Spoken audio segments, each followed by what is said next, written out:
Call to order the Code Enforcement Nuisance Board meeting. Roll call. LaPointe. Here. Bruni. Here. Gonzalez. Here. Holman. Here. Mukanovich. Here. All right, and can I get approval of minutes?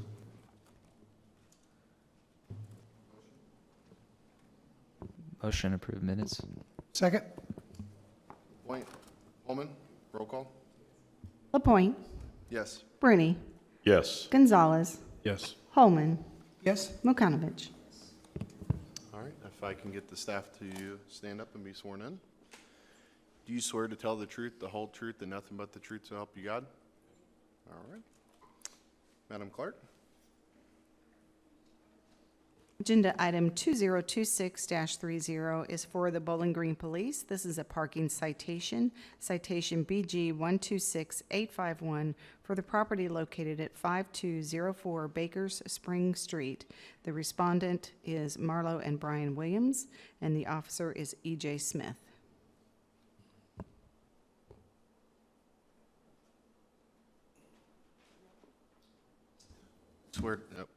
Do you swear to tell the truth, the whole truth, nothing but the truth, so help you God? Okay, and your name? Brian Williams. Brian. Okay. Mr. Williams, the officer will make his presentation first. Then you have a right to question him if you choose, and then we'll like to hear from you. Good afternoon.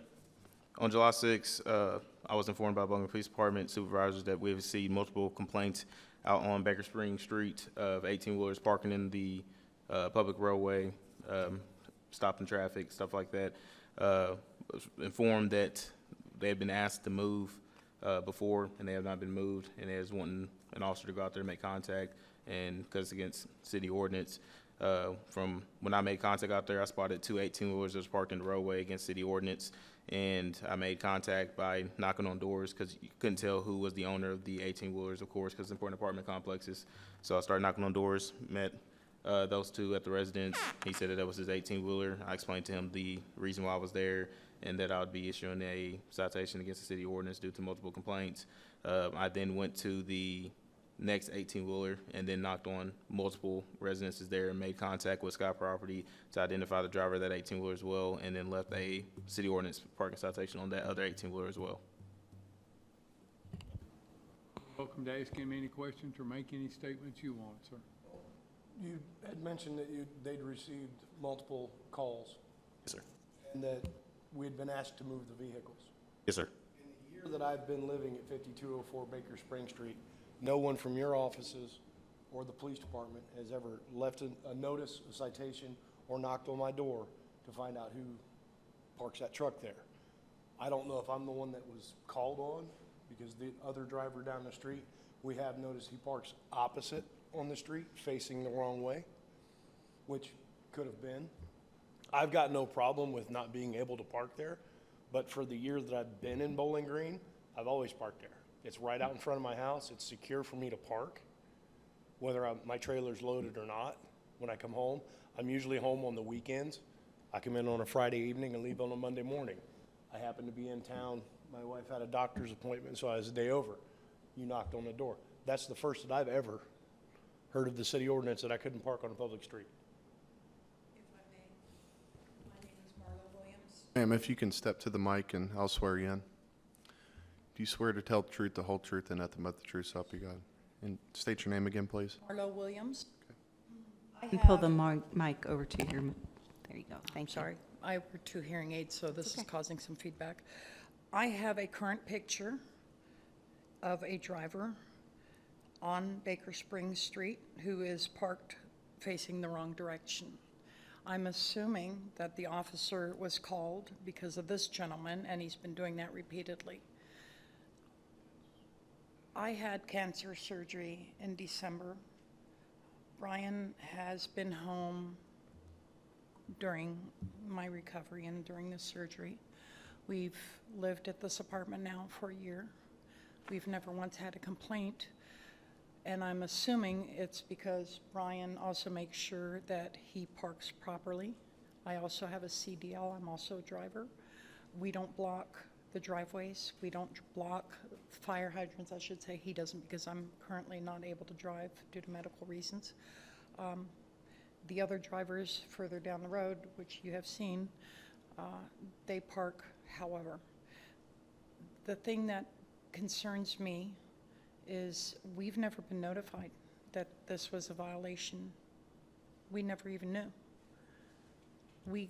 I should say, he comes in over by Huck's. There's no signage anywhere.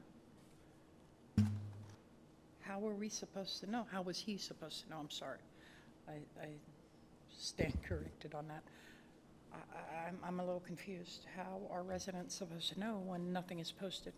And you'll have to excuse me, I'm gonna sit back down. Sure.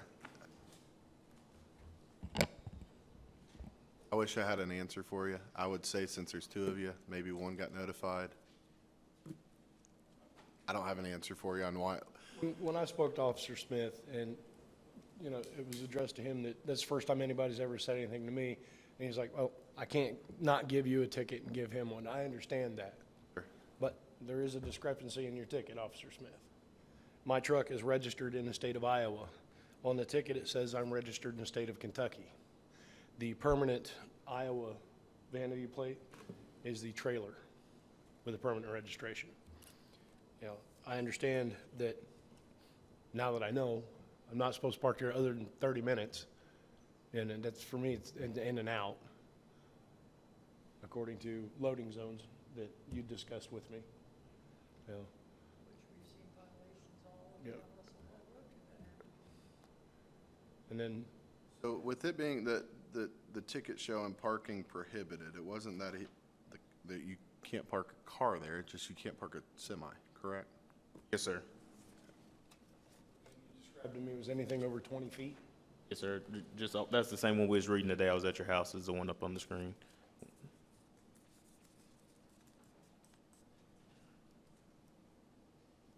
I may be somewhat confused here. I'm looking at what I believe is the violation notice where it says out of state can't run. And you're saying that he said it is in state. Am I looking at this I'm looking at the vehicle. violation notice incorrectly? I'm looking at the vehicle make and model, Freightliner, model Cascadia. Right above that, the license number FA3463, state Kentucky. Like at the bottom of the parking violation notice, it says out of state can't run. That's not my handwriting. I didn't write that. Okay. I believe that might be records, My- so we get it That's from not- Okay. from police Mine at the records. top. Yeah, That's I me. was so much, sorry, I was Yeah. a little Oh, yeah, confused that's- right there because it looked like it is that had on your been copy? written that you couldn't run it. Is that on your copy, sir? Is that on yours? No. Oh, yeah, I didn't I write that. just got, Okay, it was torn off for I the, think records normally runs the tag and attaches it to there, and they were saying it was out of state, okay, so they couldn't. thank you. I just wanted to clarify on that point versus what I was looking at. okay. Chairman, whether it's a Kentucky license, an Iowa license, or any other state, it's in Bowling Green, it's in violation of our city ordinance. Which state it's registered in is not relevant for your consideration.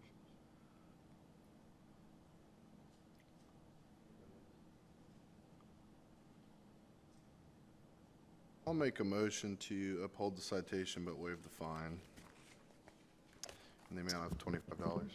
Second. Point, Mukanovich, roll call. Lapointe, Yes. Bruni, Yes. Gonzalez, Yes. Holman, Yes. Mukanovich. Yes. So the citation will still stand, but you will not owe the fine. Okay? And please Now I don't, know. please don't park there anymore. Well, if it's a $25 fine, it's cheaper than parking over at the truck stop is $20 a day. Well, let's not get into But I that. know it gets more expensive. And if I may, that brings me to that question that I have as a driver. What are drivers supposed to do? Can you speak into the mic, please? That brings me to my question. What are professional drivers supposed to do that do live on, off of Russellville Road? We have nowhere else to park these rigs. There are 2 convenience stores right down the road on Russellville, and they do have truck parking, but both of those are by some kind of weird lease that we can't even get information on. The nearest Casey's right down the street. They lease out all their spots to another company. Yeah, and they have then no information The Shell on, station, they're full and they're $20 So- a night. my question still stands. What are residents supposed to do that are honest, hardworking Americans that are delivering goods for the entire community nationwide? Where's he supposed to park? I definitely appreciate what you guys do. I'm not familiar with it. I wish I could point you in the right direction. I'm not sure. Do you guys know? If I Any may. lots? I Would your mean, employer reimburse you for the parking fees at those locations where you can pay to park? They will not pay for it. They will not. Whole time when I come home, the truck's shut down, it doesn't move. If I'm out under a load and I've got to pay for parking, they'll pay for it then. Not Right, when I come and home. right now, Brian is out for 3 weeks and comes home for, at the most, 3 days. 3 to 4 days. You know, we did at one point have a truck lot. I don't know if you remember that. I don't know if that's still a thing. Yeah, it was. I feel like it was downtown somewhere. You remember see that, where I'm Brad? coming from? This kind of You don't puts remember that? drivers, residents in a pig hole. I Yeah. mean, I could understand if a driver does park illegally, facing the wrong way, blocking access, whatever. I understand that. But those drivers that do live like where we live, what are they supposed to do? Yes, there is, in Franklin, what is that, a Pilot or a Love's? Pilot. They can park there, but then how are they gonna get to their apartment? Officer, So- are you aware of any? The two that I discussed with them, which they knew more about them than I do, is that there's two located on, there's a spot closer to of them on Russellville Road, but it wouldn't be appropriate for 18-wheelers and truck drivers. It's, I can't remember the name of it, but Viva Nova, yeah. Viva And Nova. then there's a spot on Nashville Road, but as he said, I think he knew the fees for that one. They charged the one behind they had their security there. What's the name of that gas station? Casey's first, and then the Shell station is, The Casey's has the 18-wheeler lot behind it. that's the one that's leased out. That's the one, okay. The little short one. Mm. The Shell station inside of 165, Yep. that's $20 a night. The truck stop that's over on 31W, I've got a big enough mouth. On 31W is $20 a night. And when I come home, I take my laundry out, wash my truck inside and out, resupply it, restock it, and it's right there. The only other option, and this is not convenient, but I would assume that you could move into the county. They probably don't have an ordinance like that, I would assume. Is that correct? No? I'll figure something out. Thank you all for your Sorry, time. can't be more help. Nope, good. I used to drive trucks as well. Okay. And had my own truck for a little bit. Out on Scotty's Way, out there between Old Dominion and FedEx. Yeah. There's a lot there you can park. I think it's $300 a month, so it ends up being like $10 a night. Doing that, right? Still more, but they have a big lot out there. You can park your car. I just delivered out there today, coming in right across from FedEx to the electrical supply company. You're talking about that lot that's right next to it? Yeah. That's owned by a transportation company now. Okay. I asked about that one earlier. I think Scotty's, I know Scotty's, they used to own it, but they've got a spot over on Industrial Drive, I think, as well. Yeah, I went into that. I'll go look. Fair enough. Thank you all for your time. Madam Clerk? Agenda item 2026-31 is for code compliance. This is an appeal to a citation. Case number 2026-5926, citation number 2026-9171 for the property located at 2096 Chesapeake Drive. The owner and respondent is Janet Lou Burks. Officer Ferris will present the case. This case was the result of a complaint-based inspection on July 4th, 2026. During the inspection, the following violations were observed: dog running at large and confinement. On July 4th, 2026, Animal Control Officer Ferris was dispatched to assist Bowling Green Police Department with 2 dogs loose in the roadway on Campbell Lane. ACO Ferris met with BGPD Officer Hargrave and a citizen at Menards who were able to contain both dogs in the citizen's vehicle before arrival. Officer Hargrave and the citizen both advised the dogs were impeding and stopping traffic on the holiday weekend on Campbell Lane. Officer Hargrave provided dash cam footage to ACO Ferris, which shows both dogs impeding and stopping traffic on Campbell Lane as they walk against the flow of traffic, while Officer Hargrave attempts to capture them. The dogs were microchipped, and the property where the dogs resided was identified as 2096 Chesapeake Drive. Bowling Green Warren County Humane Society shelter staff also identified the dogs as having been at the shelter 2 days previously for also having been running loose. On July 4th, 2026, a citation was issued and posted on the property, as well as sent by first class and certified mail to the PVA-listed property owner. The compliance inspection date listed on the citation was July 14th, 2026. The violations listed on the citation were running at large in public and confinement of puppies or dogs. As of July 28th, 2026, the case has been open for 24 days. Notes to add that on March 2nd, 2026, Animal Control Officer Collier issued a notice of violation regarding the same violations for the same dogs. The Bowling Green Warren County Humane Society also has record of 5 impounds regarding the same dogs from this residence, with 4 of them being in 2026. On July 16, 2026, the dogs were still being held at the Bowling Green Warren County Humane Society waiting for the owner to reclaim them. Shelter staff has attempted to contact the dog owner multiple times to reclaim the dogs without success. Due to no contact from the dog owner to reclaim or surrender, one of the dogs was adopted out, the other was euthanized at the shelter.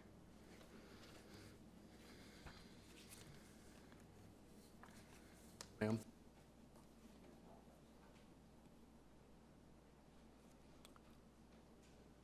Do you swear to tell the truth, the whole truth, and nothing but the truth, so help you God? Sure. All right, state your name, please. Name is Willie Tyson. Okay. So everything she said is correct. There's nothing to just debate on that. So this started, I've been in that residence 5 years, around 5 years. And this year, we had some storm damage where we had to get some trees cut down. When the trees got cut down, the people that did it, they had to take part of the fence off to get their vehicle back there. And when they were done getting the trees, I'm gonna say halfway put the fence back up, but they put it back up, but it didn't hold. And during this time, it was a time when I was sick and I was unable to actually go out there physically myself to fix it properly. So I would go out there and I went out there, I tried to make sure that there was no holes in the fence for them to get out. But every time I did that, I went out there one morning, the whole gate was down. When I did another morning, it was partially down, so they had the room to get out. But there was a couple of times, I know she said there was a couple of other times when they got loose. One was when my son left the gate open when he was cutting the grass, and they took off. And that happened twice.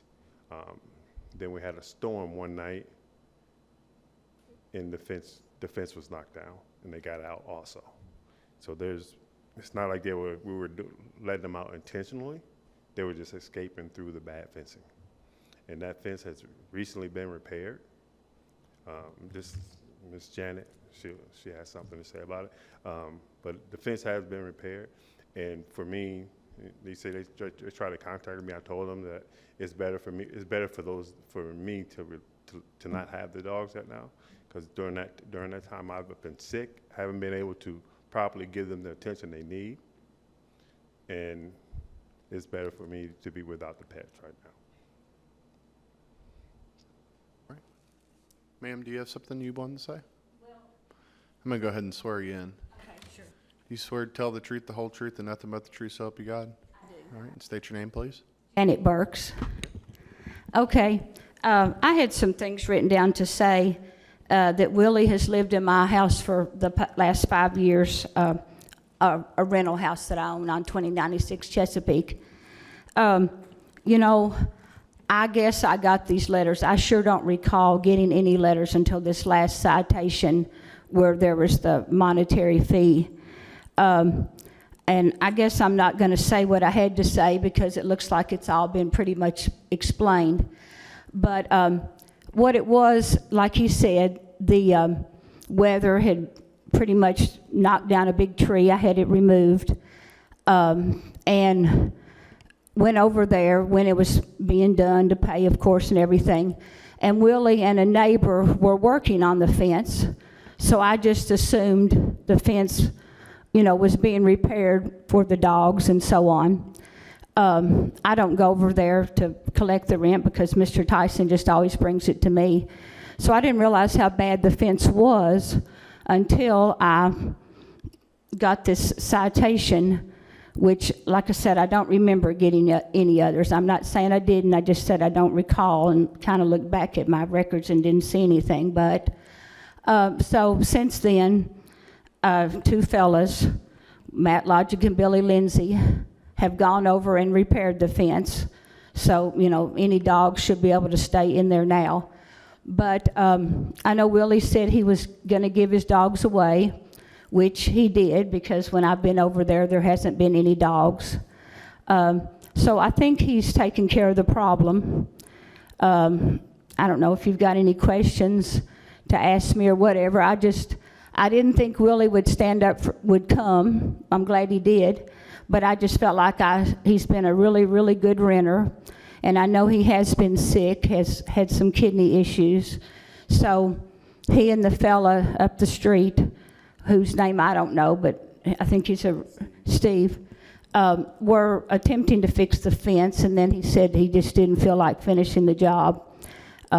Anyway, so that's why I just came sort of to speak into this matter, just because I felt like I should. I've never, you know, I've got several houses that I rent, and as you might imagine, through the years, I've gotten different citations for somebody parking in the yard that they shouldn't, or the grass is too high, and I've always taken care of it. You know, I've always called the renter, and they've taken care of it. So I've never been before the compliance board before, but just felt like this was an issue that I would like to address.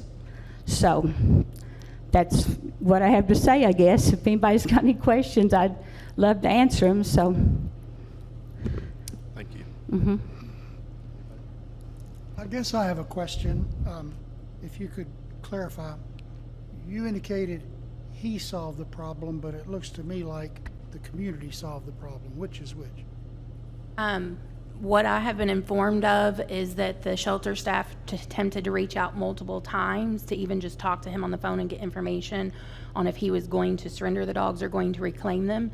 And there was no contact effort on his part, and they were unable to make contact by phone. So due to a time lapse in their policy, they went forward with their procedure. So the dogs did have to sit at the shelter longer than necessary because he did not contact them and inform them that he wanted to surrender the dogs. Thank you. Sir, can you speak into the mic, please? I will say this, I did not get I know when the dogs had got out this last time, I didn't get a call from the Humane Society. It was like a week later. So, and then I tried to call back. And I work in Portland, Tennessee. And it's hard for me to get back by 4:30 or 4 o'clock to go out there to speak with them. You never talked to anybody? Yes, I did, but it was already after After the fact. After 2 weeks, yeah.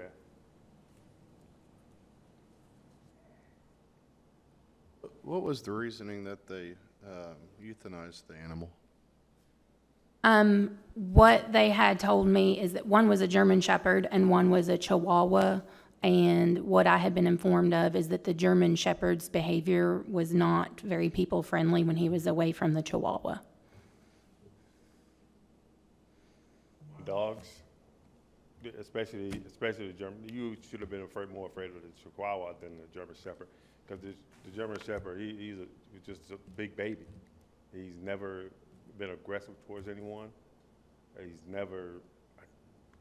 So I laugh at myself because sometimes I say he don't even like to eat food, but he's never been aggressive towards anybody. And the little Chihuahua was like his mama because they've been together since he was a puppy. Did you not have any friends or family that could help you out with that fence? I don't have any family here, and all I do is go to work and come home. I don't hang out. not socially involved with a bunch of people, so no. Pretty painful case.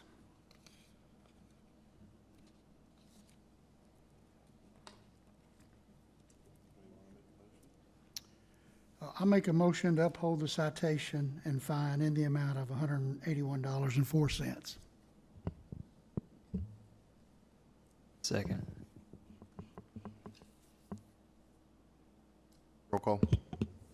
Lapointe, No. Bruni, I will abstain. Gonzalez, No. Holman, Yes. Mukanovich. No.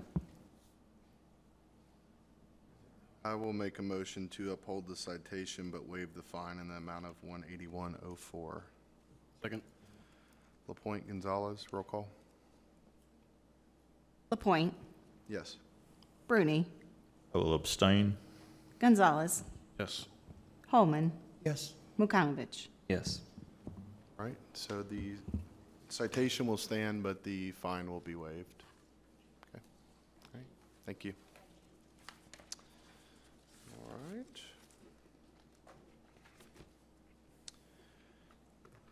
Doesn't look like we have any